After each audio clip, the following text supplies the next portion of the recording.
Bwetweyongerayo n'amalindiro gaffe amalala akawungeezi k'olwaleero, poliisi eyongedde okunyweza ebyokwerinda e Namugongo okulaba ng'ettangira ebikolwa eby'obumenyi bw'amateeka. Abasirikale abali mu uniform awamu n'abali mu ngoye eza bulijjo be bayiriddwa ku biggwa byonna nga b'abasuubuzi bali mu kayisanyo. Grace Nantale Kakoza, Kaltuvire ku ntono.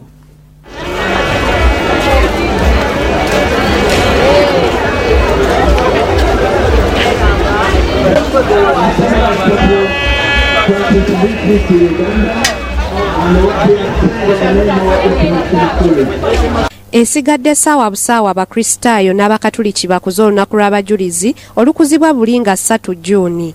Ebifo ebisinga bijjudde abantu ng'era poliisi ekola butaweera okunyweza ebyokwerinda byabwe.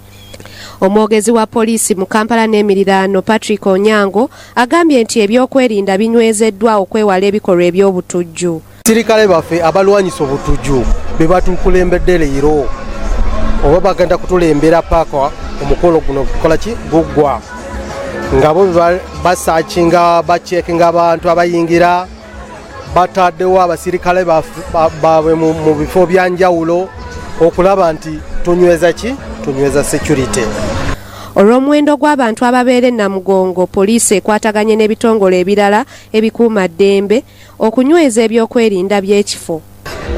Tulinawo aba poliisi yaffe ekitongole kya tourism police nabo we bali wano noteekawo aba security ndala nga anti-riot abalwanyisa obujagalalo.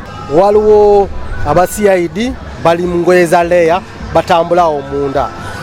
Kyolwekyo boolaba bogenda munda tojja kulaba basirikale baffe mu uniform bangi abasinga bali muki bali mu leya.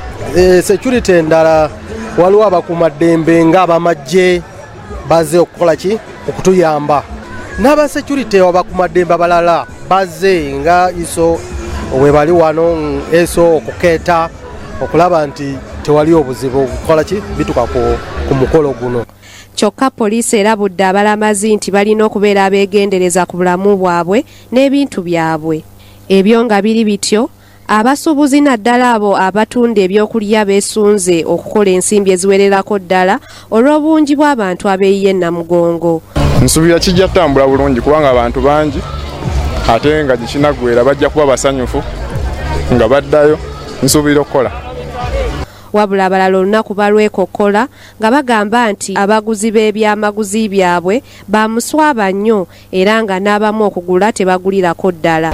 Olunaku lw'abajulizi si lulungi mu bizinensi, abantu tebagula bayitawo buyisi bakeberako bukebezi sente ntono. Ng'ebula ssaawa mbale olunaku olw'okujjukirirako abajulizi lutuuke, ebyokwerinda mu kifo kino eky'e Namugongo biri ggulugulu anti poliisi etegeezezza nti wayinza okubaawo obukyankalamu bwonna okubuva mu batujju oba abantu bonna aba bulijjo abagezaako okutawaanya emirembe gy'abantu abazze okusinziza mu kifo kino. Grace Nantale Kakoza, Kingdom TV, amalindirire.